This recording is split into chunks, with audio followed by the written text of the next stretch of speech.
안녕하세요. 갈대사연 극장입니다. 오늘의 사연 시작하기 앞서 구독, 좋아요 눌러주시면 재미있고 흥미로운 사연들 계속해서 보실 수 있습니다. 오늘의 사연 시작하겠습니다. 레디 액션. 그 여자는 내 구원자가 아니었다. 정교하게 세공된 아주 친절한 교도관이었다. 나는 지금 차가운 욕실 타일 바닥에 뺨을 대고 누워있다. 입안에서 비릿한 쇠맛이 났다. 터진 입술에서 흘러나온 피가 수돗물과 섞여 붉은 띠를 이루며 배수구로 빨려 들어가는 것이 보였다. 머리가 웅웅거렸다.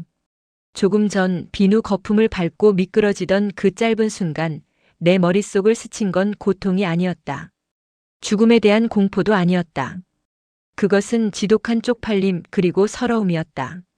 서울 종로구 평창동. 남들은 부촌이라 부르는 이 동네의 2층 양옥집. 68살의 은퇴한 고등학교 교장 김만호가 벌거벗은 채 욕실에서 자빠져 뇌진탕으로 죽어간다.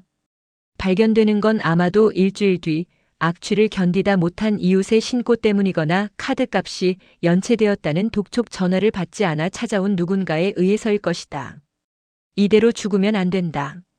몸이 말을 듣지 않았다. 허리 아래로는 감각이 없었고 시야는 자꾸만 흑백 텔레비전처럼 깜빡거렸다. 아내 명희가 위암으로 세상을 떠난 지 5년. 그 5년 동안 나는 서서히 그러나 확실하게 허물어지고 있었다. 처음에는 반찬을 사 먹기 시작했고 그 다음에는 청소를 걸렀으며 최근에는 며칠씩 씻지 않고 소파에 누워 멍하니 천장만 바라보곤 했다. 평생을 교육자로서 꼿꼿하게 살아온 김만호의 품위는 독거노인이라는 현실 앞에서 속수무책으로 무너졌다. 손가락을 꿈틀거려 보았다. 움직인다. 나는 지렁이처럼 바닥을 기었다. 욕실 문턱까지 가는 길이 천리길처럼 느껴졌다. 거실 바닥에 놓인 휴대전화. 저것만 잡으면 살 수 있다. 턱으로 바닥을 밀며 전진했다. 헉헉. 거친 숨소리가 텅 빈 집안에 메아리 쳤다. 5년 전 명희가 살아있을 때는 내가 기침만 해도 달려와 등을 두드려주던 집이었다. 지금은 내가 여기서 숨을 거두어도 벽에 걸린 괴종시계만 무심하게 똑딱거릴 뿐이다. 겨우 휴대전화를 손에 쥐었다. 딸 지윤이의 번호를 누르려다 멈칫했다. 강남에서 학원을 운영하느라 눈코 뜰 새 없이 바쁜 딸이다. 지난달에도 무리하다가 링거를 맞았다는 이야기를 들었다. 아빠가 욕실에서 넘어져서 못 일어나고 있다. 이 말을 딸에게 하는 순간 나는 짐짝이 된다. 늙고 병든 철이 곤란한 짐짝. 그 비참함을 견딜 수 없어 나는 119를 눌렀다.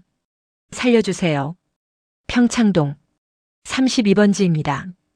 의식을 잃기 직전 나는 몽롱한 시야 속에서 누군가의 환영을 보았다. 아내가 아니었다. 며칠 전 종로 노인종합복지관 서예 교실에서 내게 캔커피를 건네주던 여자. 단정한 단발머리에 항상 빳빳하게 다림질된 블라우스를 입고 다니던 여자. 최미숙. 그녀가 내게 했던 말이 귓가에 맴돌았다. 만호님 혼자 사시는 거 위험해요. 신발끈 묶어줄 사람 하나는 있어야죠. 그때는 그 말이 작업 멘트처럼 들려 불쾌했는데 피냄새 진동하는 욕실 바닥에 엎드러져 있으니 그 말이 마치 예언처럼 들렸다. 그래, 신발끈. 내 굽은 허리를 대신해 신발끈을 묶어줄 사람. 나는 살고 싶었다.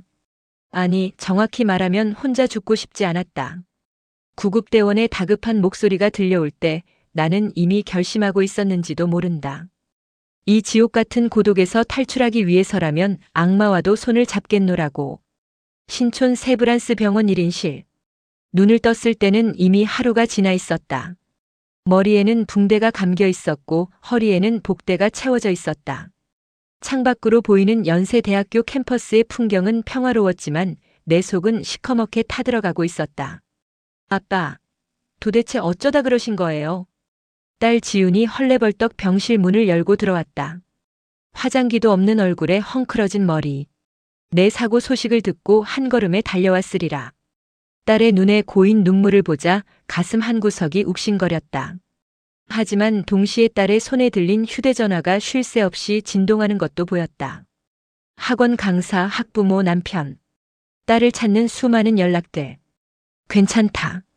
그냥 살짝 미끄러진 거야. 별거 아니다. 별거 아니긴요. 뇌진탕에 요추염좌래요. 의사 선생님이 연세도 있으신데 큰일 날 뻔했다고. 지우는 울먹이며 내 손을 잡았지만 나는 그 손이 미세하게 떨리고 있음을 느꼈다. 안도감과 피로감 그리고 짜증이 뒤섞인 떨림. 내가 입원해 있는 동안 딸은 간병인을 구해야 할 것이고 수시로 병원을 오가야 할 것이다. 내 존재가 딸의 일상을 파괴하는 폭탄이 되었다는 자괴감이 밀려왔다. 그때였다. 병실 문이 조심스럽게 열리더니 낯선 그러나 익숙한 얼굴이 들어왔다. 실례합니다. 최미숙이었다. 그녀의 손에는 큼지막한 보온병과 과일 바구니가 들려 있었다. 지훈이 놀란 눈으로 그녀와 나를 번갈아 보았다. 누구? 아, 저는 복지관에서 김만호님과 함께 서예 배우는 최미숙이라고 합니다. 소식 듣고 너무 놀라서. 미숙은 과장되지 않게 딱 예의를 지키는 선에서 고개를 숙였다. 나는 당황했다. 복지관 사람들에게 알린 적이 없는데 어떻게 알았지? 복지관 안 나오셔서 총무님께 여쭤봤더니 댁에서 사고가 나셨다고. 걱정이 돼서 가만히 있을 수가 있어야죠. 그녀는 자연스럽게 다가와 보온병을 열었다. 고소한 참기름 냄새가 병실 안에 소독약 냄새를 순식간에 덮어버렸다. 병원 밥 맛없어서 어떻게 드세요? 전복죽 좀 쑤어왔어요. 내장까지 갈아 넣어서 기력 회복에 좋을 거예요. 지우는 멍하니 서 있었다. 딸인 자신도 미처 챙기지 못한 죽을 생판 남인 여자가 챙겨왔다는 사실에 대한 당혹감과 묘한 안도감이 교차하는 표정이었다. 미숙은 능숙하게 침대 옆간이 테이블을 펴고 죽을 덜어 내 입가에 가져갔다. 드셔보세요. 뜨겁지 않아요. 거절해야 한다고 생각했지만 입은 본능적으로 벌어졌다. 따뜻하고 부드러운 죽이 식도를 타고 넘어가자 얼어붙었던 내장이 녹아내리는 기분이었다. 맛있다. 명희가 죽은 이후 편의점 도시락과 배달 음식으로 연명하던 내 혀가 전율했다. 따님은 바쁘실 텐데 들어가 보세요. 제가 말벗 좀 해드리다 갈게요. 미숙이 지훈을 향해 인자하게 웃으며 말했다. 그 미소는 너무나 완벽해서 마치 딸을 걱정하는 친이모의 표정 같았다. 지훈은 머뭇거렸지만 빗발치는 학원 전화에 결국 고개를 숙였다. 그럼 부탁 좀 드릴게요. 아빠, 저 저녁에 다시 올게요. 딸이 나가자 병실에는 묘한 정적이 흘렀다. 미숙은 깎은 사과를 내 입에 넣어주며 나직하게 말했다. 많이 놀라셨죠? 혼자 계실 때 다치면 그게 제일 서러워요. 저도 남편 보내고 10년 넘게 혼자 살아서 그 마음 잘 알아요. 공감. 그녀는 내 가장 아픈 곳을 정확하게 찌르면서도 부드럽게 어루만졌다. 그녀는 매일 병원으로 출근했다. 아침에는 갈아 만든 배즙을, 점심에는 곰국을, 저녁에는 내복 빨래를 챙겨왔다. 간병인을 따로 쓸 필요가 없을 정도였다. 나는 그녀에게서 명희를 보았다. 아니, 명희보다 더 세련되고 헌신적인 어떤 환상을 보았다. 그녀가 물수건으로 내 얼굴을 닦아줄 때 나는 칠순을 바라보는 노인이 아니라 보호받는 아이가 된 기분이었다. 퇴원을 하루 앞둔 밤 창밖에는 진눈깨비가 날리고 있었다. 미숙은 내 침대 곁에 앉아 사과를 깎고 있었다. 사과 껍질이 끊어지지 않고 길게 늘어지는 모습을 보며 내가 불쑥 입을 열었다. 미숙 씨. 네, 만호님. 나랑 같이 살면 안 되겠습니까? 미친 소리였다. 만난 지 고작 2달, 제대로 대화를 나눠본 건 일주일 남짓. 하지만 나는 절박했다. 다시 그 넓고 차가운 평창동 집으로 혼자 돌아가 언제 또 쓰러질지 모른다는 공포 속에 살고 싶지 않았다. 미숙은 칼질을 멈췄다. 그녀의 눈동자가 흔들리는가 싶더니 이내 차분하게 가라앉았다. 그녀는 깎은 사과 한 조각을 내 입에 물려주며 말했다. 안 그래도 혼자 계시는 거 보면서 마음이 쓰였어요. 서로 등 긁어주면서 살면 좋죠. 우리 나이에 사랑 타령은 사치고 그냥 밥 친구, 병원 친구예요. 그것은 프로포즈에 대한 승낙이라기보다 계약 성립에 가까운 대답이었다. 나는 안도했다. 이제 내 장례식장에서 썩은 냄새가 날 일은 없을 것이라고 믿었다. 그것이 내 남은 인생을 통째로 저당 잡히는 계약인 줄은 꿈에도 모른 채. 결혼식은 생략했다. 나나 미숙 씨나 재혼이고 남부끄럽게 식을 올리는 건 예의가 아니라고 생각했다. 대신 삼청동의 조용한 한정식 집에서 양가 자녀들만 모아놓고 식사를 했다. 지우는 처음엔 당황했지만 병원에서 미숙의 헌신적인 모습을 봤기에 반대하지 않았다. 아니, 오히려 안도하는 눈치였다. 아빠 잘 생각하셨어요. 아주머니. 아니, 새어머니 인상이 참 좋으세요. 살림도 야무지시고. 미숙의 아들 박민수라는 청년도 싹싹했다. 대기업에 다닌다는 그는 훤칠한 키에 예의 바른 태도로 나에게 아버지라고 불렀다. 모든 것이 순조로웠다. 세상이 나에게 주는 마지막 선물 같았다. 미숙이 평창동 집으로 들어오던 날 그녀의 짐은 단출했다. 옷가방 몇 개와 아끼는 그릇 세트가 전부였다. 집이 참 좋네요. 그런데 너무 휑해요. 사람 사는 온기가 없네. 그녀는 들어오자마자 팔을 걷어붙였다. 칙칙했던 회색 커튼이 화사한 베이지색으로 바뀌었고 먼지 쌓인 서재가 반짝반짝 닦였다.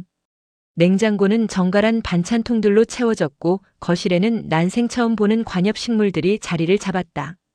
집이 살아나고 있었다. 퇴근하고 돌아온 비록 은퇴했지만 마음만은 가장을 맞이하는 따뜻한 밥상. 구수한 된장찌개 냄새. 나는 매일 밤 잠들기 전 옆자리에 누운 그녀의 숨소리를 들으며 신께 감사기도를 드렸다. 그러나 그 평온함의 이면에는 날카로운 가시가 숨겨져 있었다. 변화는 아주 사소한 것에서부터 시작되었다. 여보, 일어나세요. 5시 반이에요. 결혼하고 보름쯤 지났을 때였다. 미숙이 커튼을 젖히며 나를 흔들어 깨웠다. 5시 반? 너무 이른데. 무슨 말씀이세요? 우리 나이엔 일찍 일어나서 움직여야 해요. 그래야 밤에 잠도 잘 오고 혈액순환도 잘 되죠. 저랑 같이 북악산 산책로 좀 걸어요. 나는 평생을 교직에 있으면서 7시에 일어나는 습관이 몸에 배어 있었다. 은퇴 후에는 좀 더 느긋하게 8시쯤 일어나 뉴스를 보는 게 낙이었다. 하지만 그녀의 말은 틀린 구석이 없었다. 건강을 위해서라는데 거절할 명분이 없었다. 나는 졸린 눈을 비비며 억지로 옷을 챙겨 입었다. 새벽 공기는 찼다. 평창동 언덕길을 오르며 나는 몇 번이나 숨이 찼지만 미숙은 다람쥐처럼 가볍게 앞서 걸었다. 빨리 오세요. 그렇게 처지면 늙어요. 그녀의 상쾌한 목소리가 내 폐부를 찔렀다. 식탁 풍경도 달라졌다. 나는 짭짤한 젓갈과 김치찌개를 좋아했다. 하지만 식탁에 올라오는 건 간이 거의 되지 않은 나물과 멀건 국이었다. 여보, 국이 좀 싱겁네. 소금 좀. 어머, 안 돼요. 지난번 건강검진 때 혈압 높게 나오셨잖아요. 저염식 하셔야 해요. 제 남편 오래 살게 하려면 제가 독해져야죠. 그녀는 내 밥그릇에서 숟가락을 빼앗아 국을 휘휘 저었다. 적응하면 다 맛있어요. 재료 본연의 맛을 느껴보세요. 그녀의 말은 항상 나를 위해서였다. 당신의 건강, 당신의 품위, 당신의 노후. 그 명분 앞에서는 나의 취향도, 나의 습관도, 나의 기호도 설 자리가 없었다. 가장 참기 힘든 건 저녁 시간이었다. 나는 구시 뉴스를 보며 세상 돌아가는 꼴을 욕하기도 하고 혀를 차기도 하는 것을 좋아했다. 하지만 미숙은 구시만 되면 텔레비전을 껐다. 뉴스 보면 스트레스만 받아요. 뇌가 흥분해서 잠 못 주무세요. 대신 이거 들으세요. 그녀는 거실에 클래식 라디오를 틀어놓았다. 조용한 선율이 흐르는 거실. 그녀는 소파에 앉아 뜨개질을 하고 나는 멍하니 앉아 벽지만 바라봐야 했다. 미숙 씨, 나는 뉴스 좀 보고 싶은데. 여보. 그녀가 뜨개질 바늘을 내려놓고 나를 빤히 쳐다보았다. 눈은 웃고 있었지만 입꼬리는 단호하게 굳어 있었다. 우리가 약속했잖아요. 건강하게 100년 해로하기로. 머리 아픈 뉴스가 뭐가 중요해요? 저랑 이렇게 오붓하게 있는 게 더 좋지 않으세요? 그녀의 논리는 완벽했다. 나는 그 논리라는 감옥에 갇힌 죄수였다. 내가 입을 다물자 그녀는 다시 만족스러운 미소를 지으며 뜨개질을 시작했다. 착하다 우리 남편. 마치 손주를 어르듯 하는 그 말투. 순간 등골이 서늘해졌다. 나는 편안한 안락 의자에 앉아 있었지만 손발이 묶인 것 같은 기분이 들었다. 어느 날 오후 서재에서 옛 동료들과 찍은 사진첩을 보고 있을 때였다. 미숙이 청소기를 돌리며 들어왔다. 어머, 이 낡은 사진들은 뭐예요? 먼지나게. 아, 예전 학교 선생님들하고 찍은 건데. 이거 다 버리죠. 어차피 보지도 않는 거. 과거에 얽매이면 늙은 티 나요. 우리 집 분위기랑도 안 어울리고. 그녀는 내 대답도 기다리지 않고 사진첩을 쓰레기 봉투 쪽으로 밀어버렸다. 아니, 그래도 이건 내 추억인데. 추억은 가슴에 묻는 거예요. 물건으로 남기면 짐만 돼요.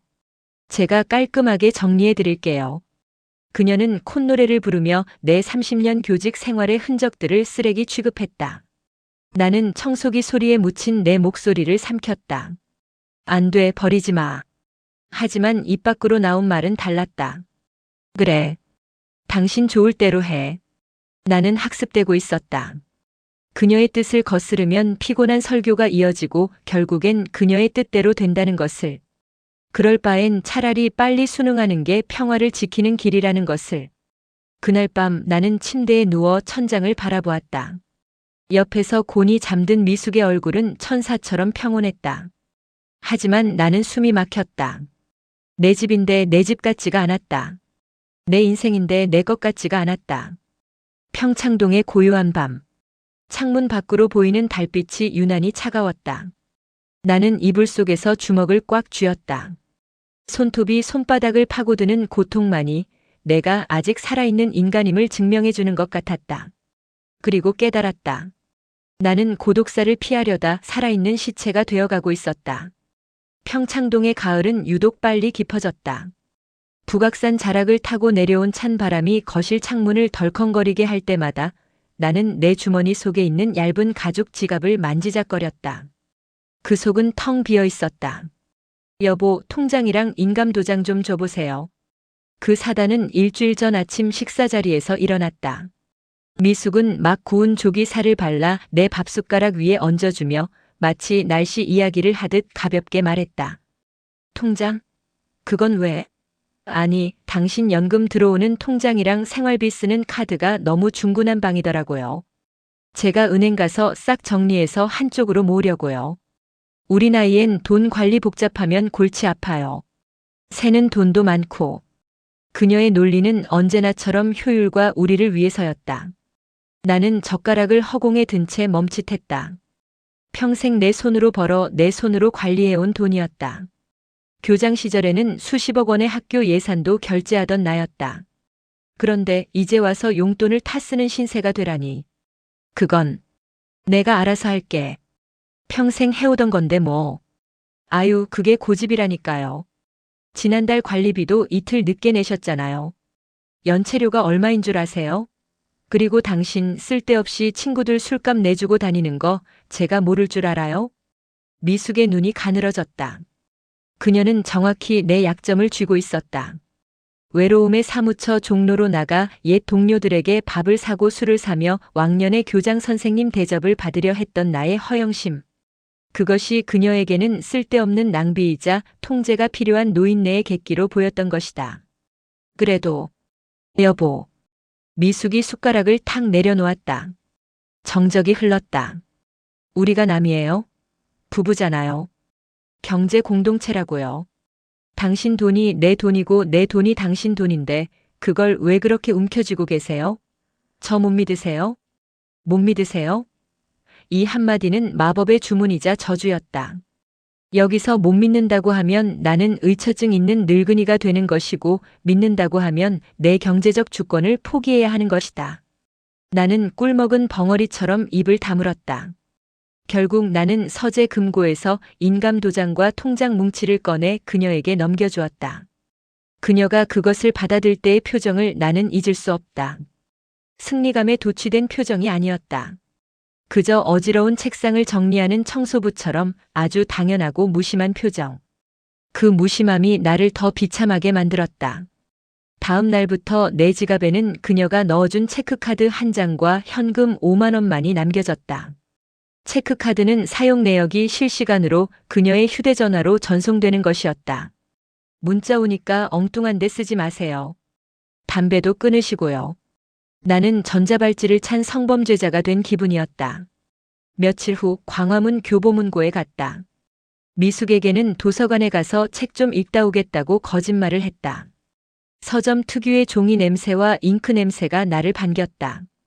이곳에서만큼은 나는 김만호 교장이었다. 역사 코너를 서성이다가 두꺼운 양장본 책 한 권이 눈에 들어왔다. 조선왕조실록 완역본. 평소 읽고 싶었던 책이었다. 가격은 15만 원. 비쌌지만 내 통장에 쌓여있을 연금을 생각하면 껌값이나 다름없었다. 나는 책을 들고 계산대로 향했다. 카드를 내밀었다. 직원이 카드를 긁는 순간 내 주머니 속 휴대전화가 진동했다. 직-직-. 미숙이었다. 여보, 지금 서점이에요?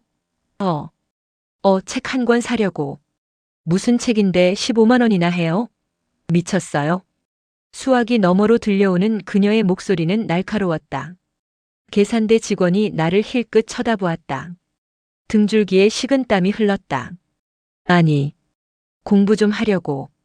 공부는 무슨 놈의 공부예요? 도서관에서 빌려보면 되잖아요. 그 무거운 걸 사서 뭐 하게요? 집에 꽂아둘 데도 없어요. 당장 취소하세요. 미숙 씨, 사람 많은 데서 이러지 마. 취소하고 그냥 들어오세요. 저녁에 갈치조림 해놨으니까. 뚝. 전화가 끊겼다. 직원이 난처한 표정으로 카드를 들고 서 있었다. 뒤에 서 있던 젊은 커플이 웅성거리는 소리가 들렸다. 할아버지, 카드 한도 초과해요? 아니, 그게 아니라. 나는 얼굴이 벌개진 채 책을 도로 받아들었다. 아니요. 생각해보니 집에 있는 책 같아서. 죄송합니다. 도망치듯 서점을 빠져나왔다. 광화문 광장에 이순신 장군 동상이 나를 내려다보고 있었다. 칼을 찬 장군의 위엄 앞에서 나는 고작 책 한 권 마음대로 못 사는 쪼그라든 노인네일 뿐이었다. 집으로 돌아가는 버스 안에서 나는 차창에 비친 내 얼굴을 보았다. 예전의 김만호는 없었다. 그곳에는 최미숙의 남편, 아니 최미숙의 관리 대상 1호만이 멍하니 앉아 있었다. 그날 저녁 식탁에는 내가 좋아하는 갈치조림이 올라왔다.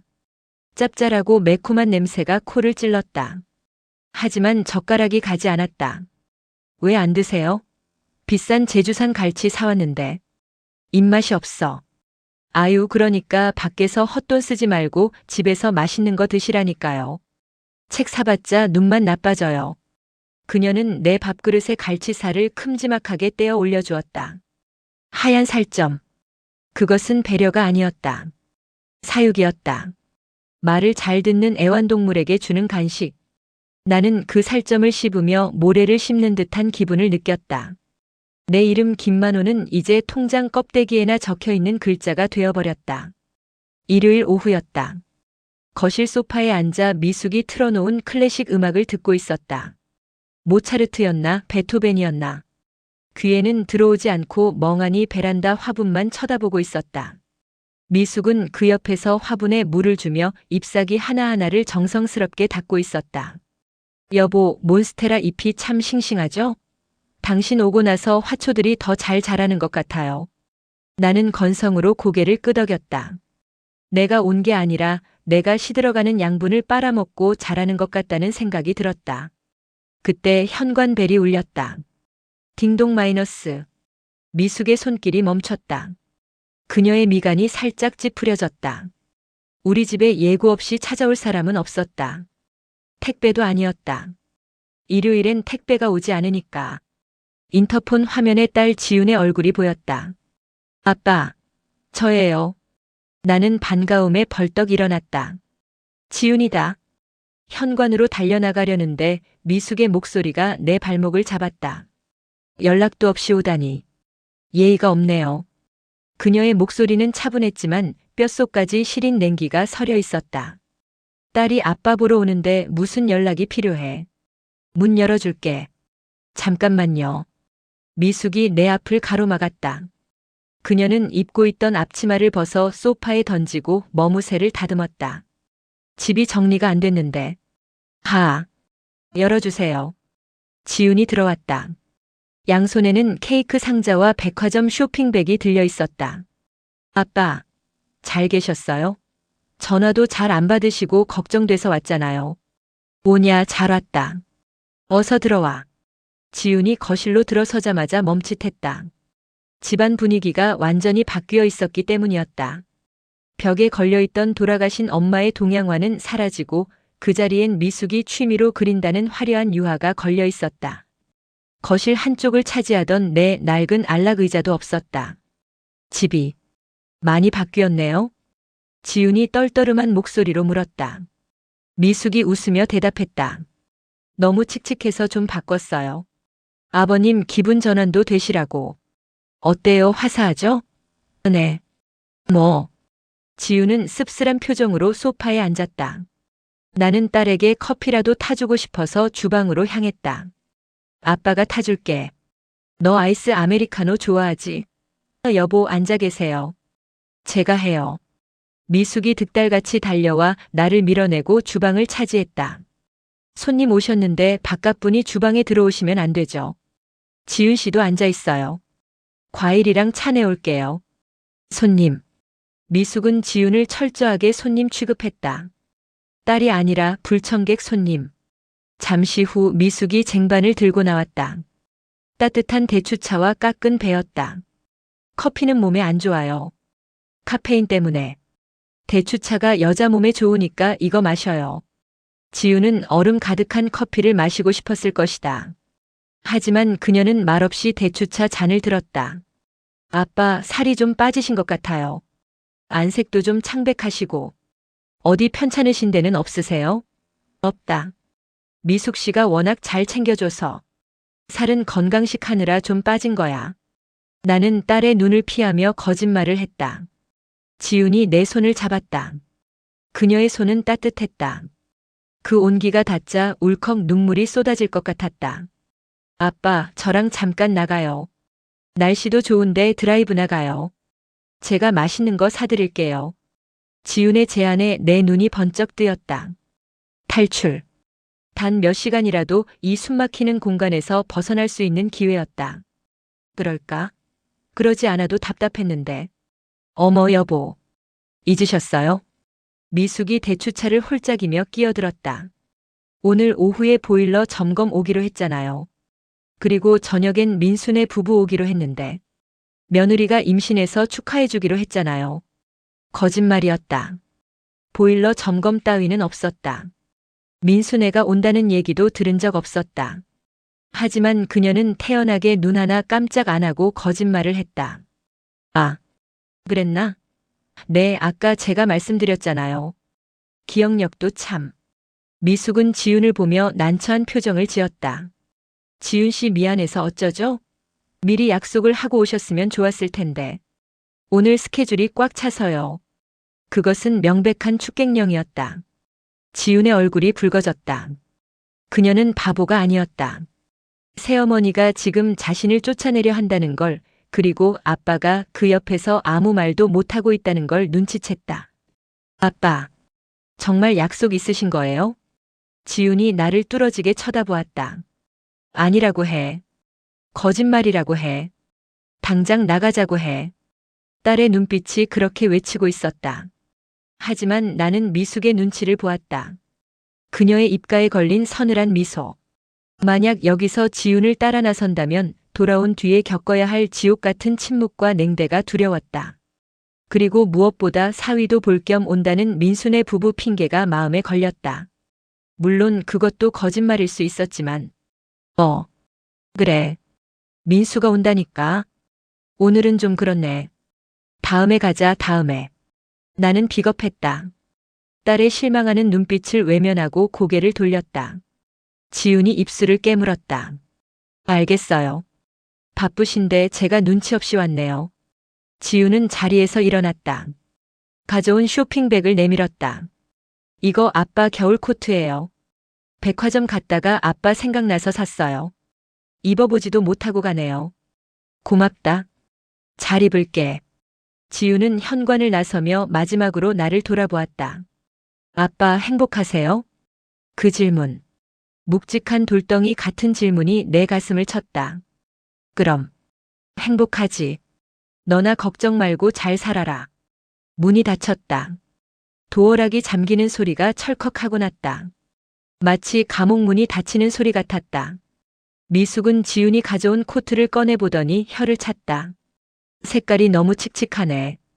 당신 얼굴 더 어둡게 보이게. 그리고 요즘 누가 이런 캐시미어를 입어요? 관리하기만 힘들게. 나중에 백화점 가서 환불하라고 해야겠어요. 그냥 입을게. 딸이 사준 건데. 아니에요. 당신한테 안 어울려요. 제가 골라주는 패딩 입으세요. 그게 훨씬 젊어 보여요. 그녀는 코트를 쇼핑백에 처박아 구석으로 밀어 넣었다. 나는 그 쇼핑백이 마치 쓰레기통에 처박힌 내 자존심 같아서 차마 다시 꺼내지 못했다. 지훈이 다녀가고 한 달이 지났다. 나는 점점 더 말수가 줄어들었다. 미숙이 묻는 말에 응, 아니, 그래라고만 대답했다. 그게 편했다. 내 의견을 말해봤자 어차피 결론은 미숙이 원하는 대로 날 테니까.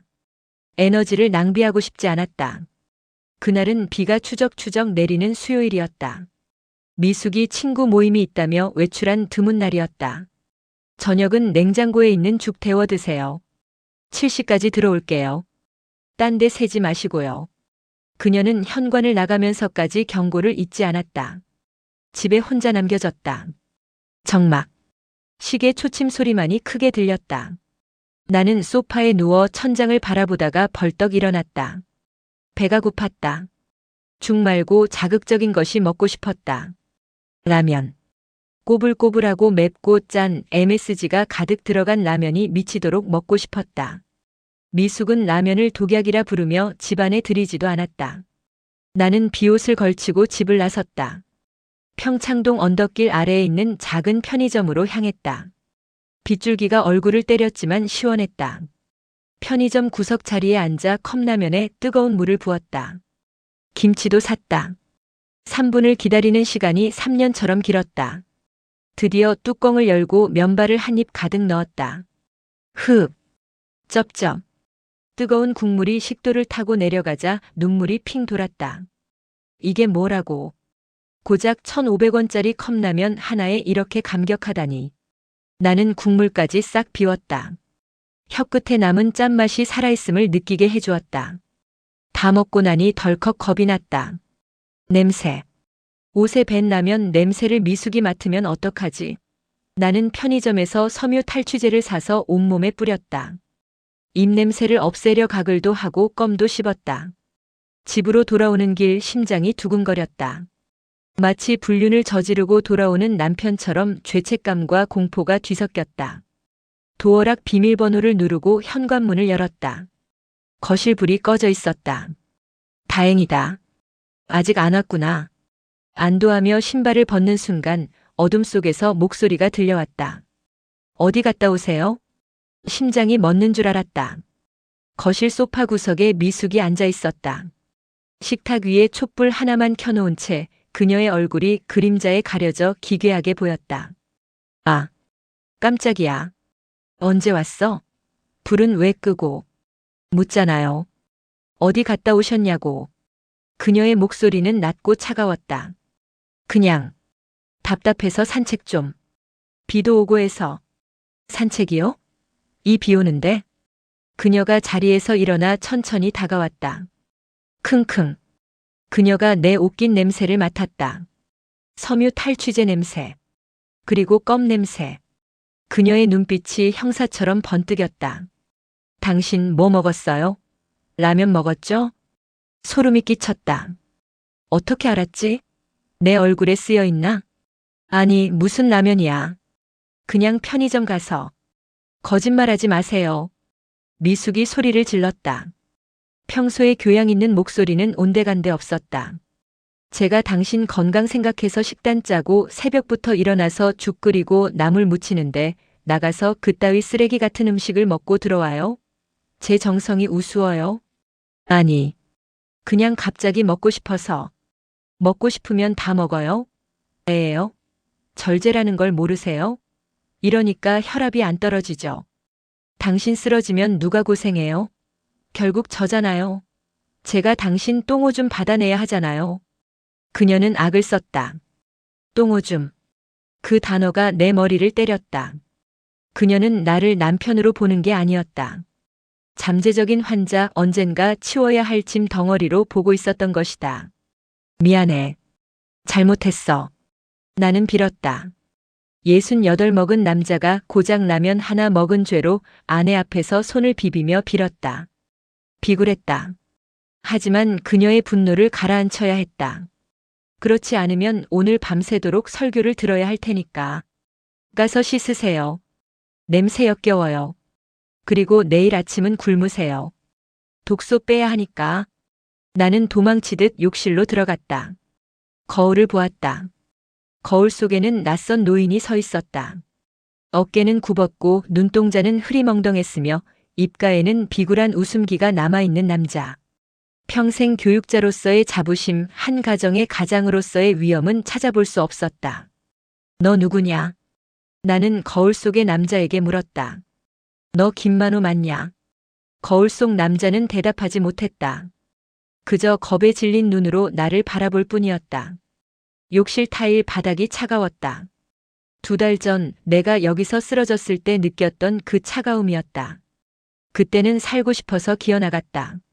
하지만 지금은 차라리 그때 죽는 게 낫지 않았을까 하는 생각이 들었다. 나는 수도꼭지를 틀었다. 콸콸 쏟아지는 물소리에 맞춰 소리 없는 비명을 질렀다. 아! 물소리가 내 비명을 삼켰다.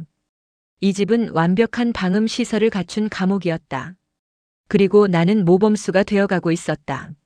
내 영혼이 질식해 죽어가고 있는데 아무도, 심지어 나조차도 심폐소생술을 할 엄두를 내지 못하고 있었다. 평창동의 겨울은 유난히 고요했다. 이중창 너머로 들리는 바람소리조차 미숙이 깔아놓은 두꺼운 카펫에 흡수되어 집안은 늘 진공 상태처럼 먹먹했다. 라면 사건 이후 미숙의 감시는 더욱 정교해졌다. 그녀는 화를 내지 않았다. 대신 더 웃었고 더 친절했으며 더 완벽하게 나를 통제했다. 여보, 오늘은 한의원에 가는 날이에요. 제가 예약해뒀어요. 아침 식탁에서 미숙이 말했다. 밥상 위에는 간이 전혀 되지 않은 두부 데침과 시금치나물이 올라와 있었다. 한의원? 난 어디 아픈 데 없는데. 아픈 데가 없긴요. 지난번에 어지럽다고 하셨잖아요. 그리고 밤에 자꾸 뒤척이시는 게 기가 허해져서 그래요. 우리 나이엔 보약을 좀 먹어줘야 해요. 종로에 아주 용한 데가 있대요. 거절은 선택지에 없었다. 나는 그녀가 골라준 짙은 회색 패딩을 입고 따라 나섰다. 그녀가 운전하는 차 조수석에 앉아 창밖을 보았다. 북악 스카이웨이를 따라 내려가는 길, 앙상한 나뭇가지들이 마치 내 신세처럼 보였다. 종로구 경운동의 한의원. 늙은 한의사는 내 맥을 짚더니 혀를 찼다. 맥이 너무 약해. 기력이 쇠해서 맥이 잡히질 않아. 스트레스가 심하신가? 그 말에 내가 입을 열기도 전에 미숙이 끼어들었다. 어머 선생님. 남편이 은퇴하고 적적해서 그런가 봐요. 제가 옆에서 잘 챙긴다고 하는데도 워낙 예민하신 분이라. 밤에 잠도 잘 못 주무시고 식사도 깨작거리세요. 그녀는 나를 예민하고 까탈스러운 노인으로 만들었다. 한의사는 고개를 끄덕이며 미숙을 향해 인자한 미소를 지었다. 부인께서 고생이 많으시네. 원래 남자들이 나이 들면 애가 돼요. 보약 한 제 지어드릴 테니 꾸준히 드시게 하세요. 그리고 마음 편하게 해드리고. 네, 그럼요. 제가 더 신경 써야죠. 미숙은 완벽한 내조의 여왕이었다. 진료실을 나오며 나는 한의사에게 사실은 아내가 주는 밥이 너무 맛없어서 기운이 없는 겁니다라고 소리치고 싶었지만 목구멍에 걸린 말은 가래처럼 끓기만 했다. 며칠 뒤 딸 지윤에게서 전화가 왔다. 미숙이 잠시 쓰레기를 버리러 나간 사이였다. 아빠 저예요. 지윤이. 그래 지윤아. 목소리가 왜 그러세요? 감기 걸리셨어요? 아니다. 그냥 좀 피곤해서. 아빠 저번 주에 제가 사드린 코트요. 그거 잘 입고 계세요? 사이즈는 맞으세요? 코트. 지윤이 사왔던 그 캐시미어 코트. 나는 순간 말문이 막혔다. 그 코트는 미숙이 드라이클리닝 맡긴다며 가져간 뒤로 한 번도 보지 못했다. 그래. 잘 맞더라. 따뜻하고 좋아. 다행이다. 아빠, 이번 주말에 제가 집에 좀 들를게요. 엄마. 아니, 새어머니한테는 제가 전화 드릴게요. 오지 마라. 나도 모르게 튀어나온 말이었다. 지훈이 당황한 듯 침묵했다. 네? 왜요? 무슨 일 있으세요? 아니, 내 새어머니가 요즘 몸살기가 있어서 손님 오는 거 힘들어해. 다음에 보자, 다음에. 거짓말이었다. 미숙은 건강했다. 나는 딸이 이 집에 와서 나의 초라한 모습을 보는 게 두려웠다. 그리고 지훈이 왔다가 미숙의 냉대를 받고 상처받을까봐 겁이 났다. 딸을 보호한다는 명분이었지만 사실은 나 자신의 비참함을 들키고 싶지 않은 방어기제였다. 아빠, 정말 괜찮으신 거죠? 저한테 숨기는 거 없으시죠? 없다. 걱정 마라. 학원 일 바쁠 텐데 끊자. 전화를 끊자마자 현관문 도어락 소리가 들렸다. 띠띠띠띠 마이너스 철컥. 나는 화들짝 놀라 휴대전화를 소파 쿠션 밑으로 숨겼다. 죄 지은 사람처럼 심장이 쿵쾅거렸다. 미숙이 들어왔다. 그녀의 손에는 재활용 쓰레기 바구니가 들려 있었다. 누구랑 통화하셨어요? 그녀는 귀신 같았다. 현관에 들어서자마자 공기의 흐름만 보고도 내가 딴짓을 했다는 걸 알아차리는 듯 했다. 아니. 그냥 잘못 걸려온 전화야. 그래요? 요즘 보이스피싱 많으니까 모르는 번호는 받지 마세요. 참 여보. 아까 관리실에서 그러는데 택배 올 게 있다면서요? 뭐 시키셨어요? 아니, 시킨 거 없는데. 이상하네. 지훈 씨 이름으로 왔던데. 혹시 지훈 씨가 뭐 보냈다고 연락 안 왔어요? 등줄기에 식은땀이 흘렀다. 아까 통화한 걸 들켰나? 아니, 밖에서 들을 수는 없었을 텐데. 그녀는 나를 떠보고 있었다. 그러고 보니 아까 지훈이가 전화 왔었어. 뭐 좀 보냈다고. 꺼봐요. 통화하셨으면서 왜 거짓말을 하세요? 부부 사이에 비밀 만들지 말자고 했잖아요.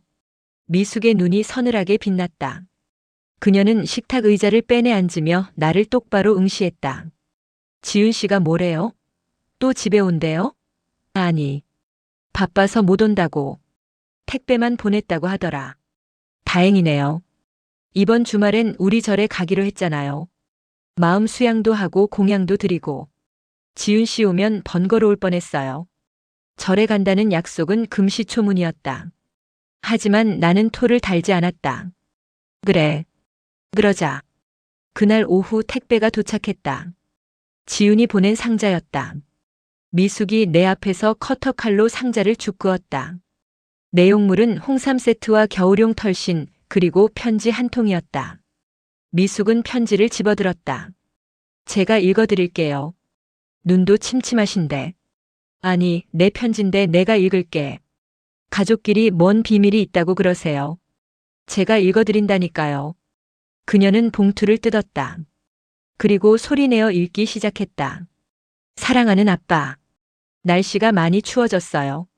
식사는 잘 챙겨 드시는지 걱정이에요. 새어머니가 잘해주시겠지만 그래도 아빠 입맛에 안 맞을까봐. 미숙의 읽는 속도가 느려졌다. 그녀의 미간이 찌푸려졌다. 아빠, 지난번에 뵈었을 때 많이 야위어 보이셔서 마음이 아팠어요. 혹시 힘들거나 불편한 거 있으시면 언제든 저한테 말씀해 주세요. 저는 아빠 편이에요. 아빠가 행복한 게 제일 중요해요.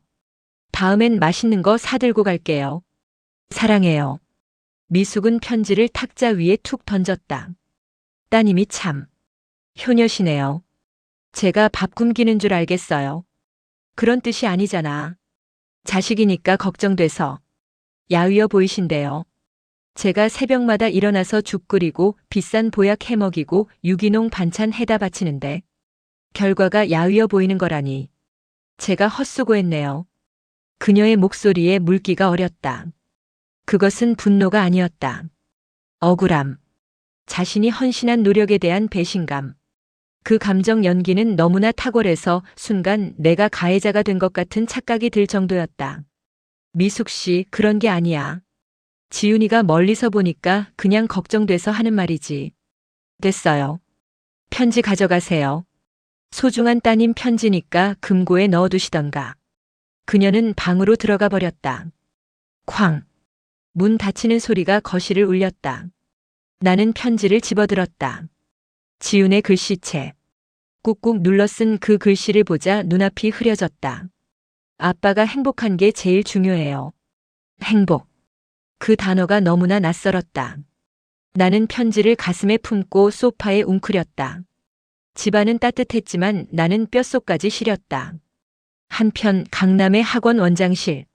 지우는 책상 위에 놓인 휴대전화를 내려다보고 있었다. 아빠와의 통화 내용이 계속 마음에 걸렸다. 오지 마라. 그 말의 뉘앙스가 이상했다. 귀찮아서가 아니었다. 두려움. 아빠의 목소리에는 분명 두려움이 묻어 있었다. 그리고 지난번 방문 때 보았던 아빠의 눈빛. 텅 빈 눈동자. 항상 자신감 넘치고 목소리 크던 김만호 교장은 어디 가고 눈치 보는 노인만이 남아 있었다. 지우는 컴퓨터를 켰다. 인터넷 뱅킹에 접속했다. 아빠의 공인인증서 비밀번호는 예전 그대로였다. 아빠가 기억력이 나빠져서 비밀번호를 바꾸지 못하게 자신이 설정해 둔 것이었다. 로그인. 거래 내역 조회. 지훈의 눈이 커졌다. 연금 통장에서 매달 생활비 명목으로 큰 돈이 빠져나가고 있었다. 그리고 적금 하나가 해지되어 있었다. 해지된 금액은 3천만 원. 그 돈이 이체된 곳은 박민수. 새어머니의 아들 이름이었다. 이게 뭐야? 지훈의 손이 떨렸다. 아빠는 돈 문제에 대해서는 철저한 분이었다. 자식들에게 손 벌리지 않겠다며 노후 자금은 건드리지 않겠다고 공언했었다. 그런 아빠가 만난 지 몇 달 되지도 않은 새아들의 계좌로 3천만 원을 보냈다. 그것도 상의 한마디 없이? 단순한 재혼이 아니었다. 이것은 착취였다. 지우는 마우스를 쥔 손에 힘을 주었다. 아빠가 스스로 무너지고 있는 게 아니라 누군가 아빠를 무너뜨리고 빨대를 꽂고 있다는 확신이 들었다. 가만 안 둬. 지우는 자리에서 벌떡 일어났다. 더 이상 기다릴 수 없었다. 주말 아침. 미숙이 말한 대로 우리는 절에 가기 위해 준비하고 있었다. 나는 몸이 천근만근이었다. 어젯밤 미숙이 준 한약을 먹고 잤는데 속이 메스껍고 머리가 깨질 듯 아팠다. 여보, 좀 쉬면 안 될까? 머리가 너무 아픈데. 산에 가서 맑은 공기 마시면 나아요. 집에만 있으니까 더 아픈 거예요. 미숙은 단호했다. 그녀는 내 등산복을 챙기며 콧노래를 불렀다. 그때 현관벨이 울렸다. 딩동 딩동 딩동 마이너스. 아주 급하고 거친 벨소리였다. 미숙이 멈칫했다. 누구야 아침부터. 그녀가 인터폰을 확인하기도 전에 현관문이 쾅쾅 울렸다. 도어락 비밀번호를 누르는 소리가 들렸다. 띠띠띠띠 띠리릭. 문이 열리고 지훈이 들이닥쳤다. 그녀의 뒤에는 낯선 남자 2명이 서 있었다. 사설 구급대원 복장이었다. 지훈아? 내가 여긴 어떻게? 아빠. 지훈은 신발도 벗지 않고 거실로 들어와 나를 살폈다. 세상에, 얼굴이 이게 뭐야? 아빠, 어디 아프세요? 식은땀 흘리는 거 봐. 아니, 그냥 좀. 그때 미숙이 안방에서 나왔다. 그녀의 표정이 순식간에 일그러졌다. 지금 뭐 하는 짓이에요? 남의 집에 신발 신고 들어와서. 그리고 저 사람들은 뭐예요? 남의 집? 여기가 왜 아주머니 집이에요? 우리 아빠 집이에요. 지훈이 쏘아붙였다. 평소에 예의 바른 모습은 온데간데 없었다. 그리고 이분들은 아빠 병원으로 모시려고 불렀어요. 아빠 상태가 안 좋아 보여서 정밀 검사 좀 받게 하려고요. 병원이라뇨? 제가 알아서 잘 케어하고 있어요. 한약도 먹이고 있고. 그 한약 성분 분석해 봐야겠네요. 아빠가 왜 이렇게 기운을 못 차리시는지. 지우는 지지 않았다. 미숙의 얼굴이 불그락푸르락해졌다. 이봐요, 따님. 말씀이 너무 지나치시네. 내가 아범한테 독이라도 먹였다는 거예요? 독이 아니더라도 아빠한테 안 맞는 거겠죠. 그리고 지훈이 가방에서 종이 한 장을 꺼내 탁자 위에 던졌다. 은행 거래 내역서였다. 이거 설명해 보세요. 아빠 적금 3천만 원 왜 아드님 계좌로 갔죠? 아빠 동의받은 거예요? 정적이 흘렀다. 나는 눈을 끔뻑였다. 3천만 원? 민수에게? 나는 금시초문이었다. 미숙 씨, 이게 무슨 소리야? 내 돈이 민수한테 갔다고. 미숙은 당황한 기색을 감추려 애쓰며 헛웃음을 지었다. 아, 그거요? 당신이 그때 그랬잖아요. 민수네 아기 낳으면 뭐라도 해주고 싶다고. 그래서 제가 전세 자금 좀 보태주라고 했더니 알겠다고 하셨잖아요. 기억 안 나세요? 내가? 난 그런 기억 없는데. 아유, 진짜 치매 검사라도 받아봐야겠네. 밥 먹으면서 얘기했잖아요. 제가 도장 달라고 했을 때 주셨잖아요. 그녀는 뻔뻔했다. 내 기억력을 문제 삼아 상황을 모면하려 했다. 가스라이팅. 지훈이 말했던 그 단어가 머릿속을 스쳤다. 내가 기억을 못하는 게 아니라 기억할 일이 없었던 것이다. 거짓말 마세요. 아빠가 아무리 기억력이 나빠져도 3천만 원을 그냥 주실 분 아니에요. 아빠, 이거 경찰에 신고할 거예요. 횡령으로. 신고? 가족끼리 돈 좀 주고받은 걸로 신고. 해봐요. 당신 아버지가 나한테 직접 도장 줬다고 하면 그만이니까. 미숙이 본색을 드러냈다. 그녀의 목소리는 날카로운 쇠붙이 같았다. 여보, 말해봐요. 당신이 민수 예쁘다고 도와주고 싶다고 했잖아요. 안 그랬어요? 그녀가 나를 노려보았다. 그 눈빛. 지난 몇 달간 나를 지배해온 그 공포스러운 눈빛이었다. 여기서 아니라고 하면 지훈이 돌아간 뒤에 닥쳐올 후폭풍이 두려웠다. 하지만 이번엔 달랐다. 내 옆엔 지훈이 있었다. 그리고 내 통장에서 사라진 3천만 원. 그것은 내 피 같은 돈이었다. 난 그런 적 없어. 내가 쥐어짜듯 말했다. 미숙의 눈이 휘둥그레졌다. 뭐라고요? 난 민수한테 돈 준 적 없다고. 당신이 마음대로 가져간 거잖아. 처음이었다. 결혼 후 처음으로 내가 소리를 질렀다. 목소리가 떨렸지만 분명 내 목소리였다. 미숙은 충격을 받은 듯 했다. 그녀는 믿을 수 없다는 표정으로 나를 보다가 갑자기 바닥에 주저앉아 통곡하기 시작했다. 아이고, 내가 전생에 무슨 죄를 지어서 늙은 남편 수발 드느라 골병 들고 이제는 도둑년 취급까지 받네. 내가 이 집 들어와서 밥 해주고 빨래 해주고 똥 기저귀 찰 뻔한 거 살려놨더니 은혜를 원수로 갚아? 그녀의 악다구니가 거실을 메웠다. 전형적인 피해자 코스프레였다. 예전 같으면 내가 당황해서 어쩔 줄 몰라 했을 테지만 지금은 그 모습이 역겨워 보였다. 그만하세요. 연기 그만하시라고요. 지훈이 냉정하게 말했다. 아빠 가요. 짐 쌀 필요도 없어요. 일단 나가요. 지훈이 내 팔을 끌었다. 구급대원들이 내 양옆을 부축했다. 나는 질질 끌려가다시피 현관으로 향했다. 못 가. 내 남편이야. 어딜 데려가. 미숙이 달려와 내 바짓가랑이를 잡았다. 그녀의 힘은 생각보다 셌다. 여보, 가지 마요. 내가 잘못했어. 돈 다시 가져올게. 민수한테 말해서 다시 가져오면 되잖아. 나랑 살아야지. 저녀는 어차피 아빠 돈 보고 저러는 거야. 늙고 병들면 다 버릴 거라고. 나밖에 없어. 그녀의 마지막 발악. 저녀는 돈 보고 저러는 거야. 딸과 나 사이를 이간질하려는 그 말에 나는 마지막 남은 정마저 떨어져 나가는 것을 느꼈다. 나는 있는 힘껏 발을 굴러 그녀의 손을 뿌리쳤다. 이거 나. 징그러워. 그녀가 뒤로 나자빠졌다. 나는 뒤도 돌아보지 않고 지훈의 손을 잡고 집을 나섰다. 엘리베이터가 내려가는 동안 나는 거친 숨을 몰아쉬었다. 심장이 터질 것 같았다. 1층에 도착해 밖으로 나오자 차가운 겨울바람이 훅 끼쳐왔다. 숨이 쉬어졌다. 가슴을 짓누르던 돌덩이가 사라진 기분이었다. 아빠 괜찮으세요? 지훈이 걱정스런 얼굴로 물었다. 나는 고개를 끄덕였다. 그리고 딸의 손을 꽉 잡았다. 지훈아, 고맙다. 정말 고맙다. 눈물이 볼을 타고 흘러내렸다. 그것은 슬픔의 눈물이 아니었다. 생존의 눈물이었다. 나는 살아남았다. 그 친절한 지옥에서. 강남의 어느 오피스텔. 지훈이 마련해준 임시 거처였다. 병원에서 정밀 검사를 받은 결과 나는 영양실조 초기 증상과 극심한 스트레스성 위염 진단을 받았다. 한약 성분에서는 스테로이드제가 다량 검출되었다. 일시적으로 기운이 나는 것처럼 느끼게 하지만 장기 복용하면 부신 기능을 망가뜨리는 약이었다. 미숙은 그걸 보약이라며 먹였던 것이다. 나는 며칠 동안 죽은 듯이 잠만 잤다.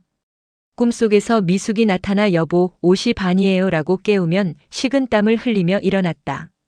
트라우마였다. 일주일쯤 지나자 정신이 조금씩 맑아졌다. 지우는 매일 퇴근길에 들러 반찬을 채워주고 말벗이 되어주었다. 아빠, 변호사 선임했어요. 이혼 소송 진행할 거예요. 그리고 횡령 및 사기 혐의로 형사고소도 같이 할 거고요. 지우는 단호했다. 그렇게까지 해야 하냐? 그냥 조용히 끝내면 안 될까? 안 돼요. 그 여자가 가져간 3천만 원뿐만 아니라 아빠 명의로 카드론까지 받았더라고요. 그냥 두면 아빠 신용불량자 되는 건 시간 문제였어요. 절대 봐주면 안 돼요. 나는 한숨을 쉬었다. 내가 사랑 혹은 필요이라고 믿었던 관계가 결국은 돈을 노린 범죄였다는 사실을 인정하기가 괴로웠다. 며칠 후 미숙에게서 전화가 왔다. 지우는 받지 말라고 했지만 나는 받아야 한다고 생각했다. 마무리는 내 손으로 해야 했다. 여보세요. 여보. 나야. 미숙의 목소리는 가라앉아 있었다. 예전의 당당함은 없었다. 당신 없는 집이 너무 추워. 보일러를 틀어도 추워. 나 무서워. 언제 올 거야? 그녀는 다시 감성에 호소하고 있었다. 나의 외로움, 나의 연민을 자극하는 작전. 하지만 나는 이미 그 패턴을 알고 있었다. 안 간다. 다신 안 가. 왜 그래? 내가 돈 때문에 그런 거 아니야. 당신이랑 잘 살아보려고. 우리 민수가 급하다고 해서 잠깐 빌려준 거야. 내가 갚을게. 응? 돈 문제가 아니야. 그럼 뭔데? 내가 밥 안 해줬어? 빨래 안 해줬어? 당신 아플 때 똥 오줌 받아낸 게 누군데 이래. 그녀의 목소리가 다시 표독스럽게 변했다. 당신 거기 나가서 얼마나 버틸 것 같아? 딸, 걔가 언제까지 챙겨줄 것 같아? 결국 짐짝 취급받다가 요양원 고려장 당할 거야. 차라리 나한테 와. 내가 끝까지 데리고 산다니까. 저주. 그녀는 나의 가장 큰 공포인 버림받음을 무기로 협박하고 있었다. 예전 같으면 그 말이 무서워서 떨었을 것이다. 요양원에서 쓸쓸히 죽어가는 내 모습을 상상하며. 하지만 지금은 달랐다. 나는 창밖을 보았다. 강남의 빌딩 숲 사이로 해가 지고 있었다. 나는 혼자였다. 하지만 외롭지 않았다. 내 손에는 내가 산 믹스커피가 들려 있었고 텔레비전에서는 내가 보고 싶은 뉴스가 나오고 있었다. 최미숙 씨. 나는 그녀를 여보가 아닌 이름으로 불렀다. 나는 요양원에 가서 죽더라도 내 정신으로 죽을 거야. 당신 인형으로 살다가 죽느니 그게 나아. 뭐? 그리고 내 이름은 김만호야. 당신 남편도 아니고 관리 대상도 아니고 김만호라고. 이제 내 인생에서 꺼져줘. 뚝. 나는 전화를 끊었다. 그리고 수신 차단 목록에 그녀의 번호를 등록했다. 손끝이 떨렸지만 그것은 두려움이 아닌 해방감의 전율이었다. 그날 밤 나는 오래된 수첩을 꺼냈다.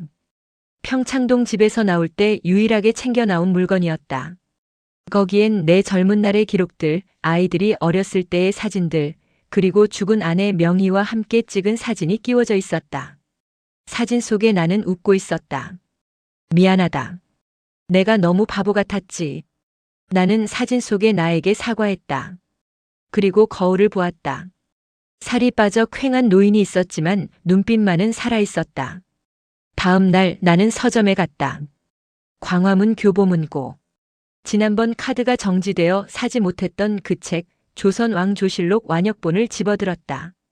지훈이 만들어준 새 카드로 결제했다. 영수증 드릴까요? 네, 주세요. 나는 영수증을 받아 지갑에 넣었다. 15만 원. 누군가에게는 큰 돈일 수도 작은 돈일 수도 있다. 하지만 나에게 이 15만 원은 자유의 값이었다. 무거운 책을 들고 서점을 나오는 길. 발걸음이 가벼웠다. 나는 근처 카페에 들어가 책을 폈다. 커피 향과 종이 냄새. 주변 사람들의 소음. 그 모든 것이 생생하게 느껴졌다. 나는 살아있었다. 누군가의 보살핌이라는 이름의 감옥이 아니라 거칠고 외롭지만 자유로운 세상 속에 내가 있었다. 물론 두려움은 여전히 있었다. 밤이 되면 다시 외로울 것이고 아프면 서러울 것이다. 이혼 소송 과정에서 미숙은 온갖 추악한 짓을 할 것이다. 하지만 견딜 수 있을 것 같았다. 나는 김만호니까. 카페 창가에 앉아 거리를 지나가는 사람들을 보며 나는 중얼거렸다. 이제 시작이다. 인생 2막이 아니라 진짜 내 인생 1막의 후반전이 이제 막 시작되고 있었다. 이혼 소송은 예상대로 진흙탕 싸움이었다. 미숙은 법정에서 울며 불며 자신이 얼마나 헌신적으로 나를 돌봤는지 호소했다. 판사님, 제가 새벽마다 일어나서 끓인 죽만 해도 몇 소치인지 모릅니다. 늙은 남편 건강 챙긴 죄밖에 없는데 돈 몇 푼 때문에 저를 도둑년으로 몰다니요.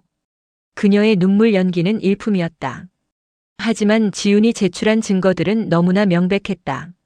내 동의 없이 이체된 3천만 원, 내 명의로 몰래 받은 2천만 원의 카드 대출 내역, 그리고 병원에서 받은 스테로이드 과다 검출 진단서.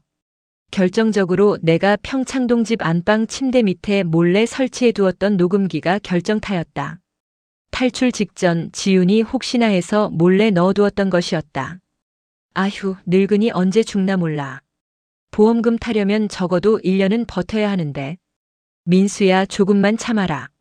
엄마가 한몫 챙겨줄게.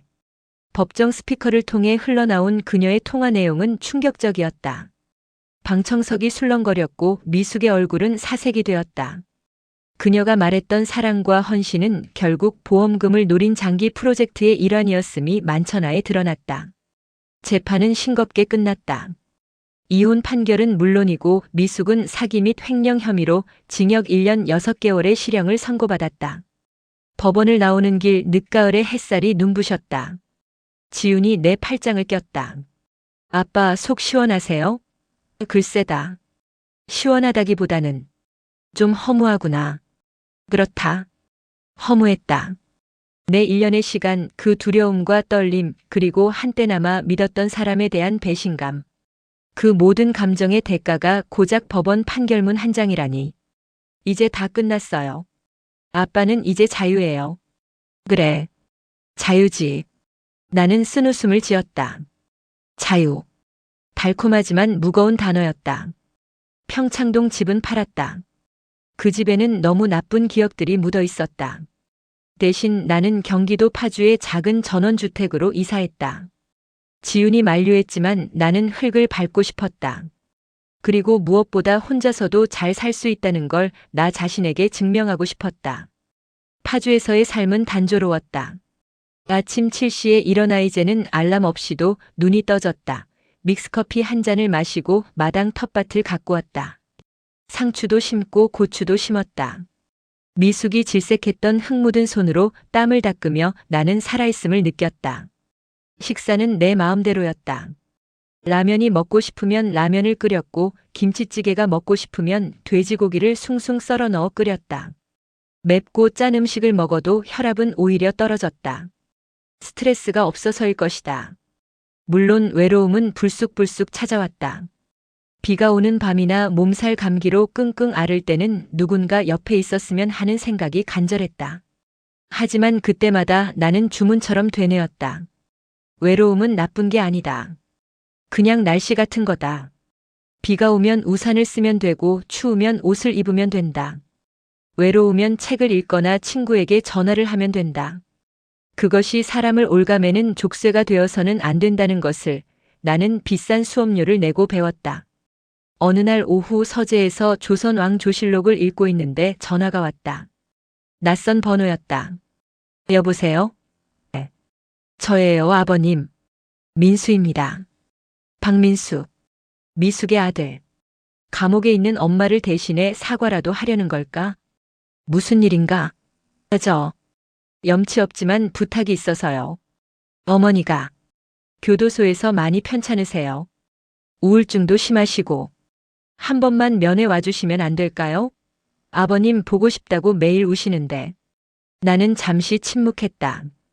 그 뻔뻔함에 헛웃음이 나왔다. 끝까지 나를 이용하려는구나. 감정의 호소에서 탄원서라도 받으려는 수작이겠지. 민수군, 내 아버님.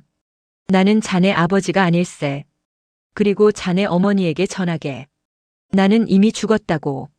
김만호라는 사람은 죽고 없으니 다시는 찾지 말라고. 하지만 아버님. 그리고 내가 3천만 원 뜯긴 건 자네 사업 자금이라 생각하고 잊어줄 테니 다시는 연락하지 말게. 내 딸 지훈이 괴롭히면 그땐 정말 가만 안 둘 거야. 나는 전화를 끊고 차단했다. 가슴속에 남아있던 마지막 찌꺼기가 쑥 내려가는 기분이었다. 나는 더 이상 착한 호구 김만호가 아니었다. 계절이 바뀌어 첫눈이 내리는 날이었다. 지훈이 남편 그리고 손녀와 함께 파주 집을 찾았다. 할아버지. 5살 배기 손녀가 뒤뚱뒤뚱 달려와 내 품에 안겼다. 아이 냄새. 젖비린내와 분냄새가 섞인 그 향기가 미숙의 인위적인 향수 냄새보다 100배는 좋았다. 아빠 얼굴 좋아지셨네요.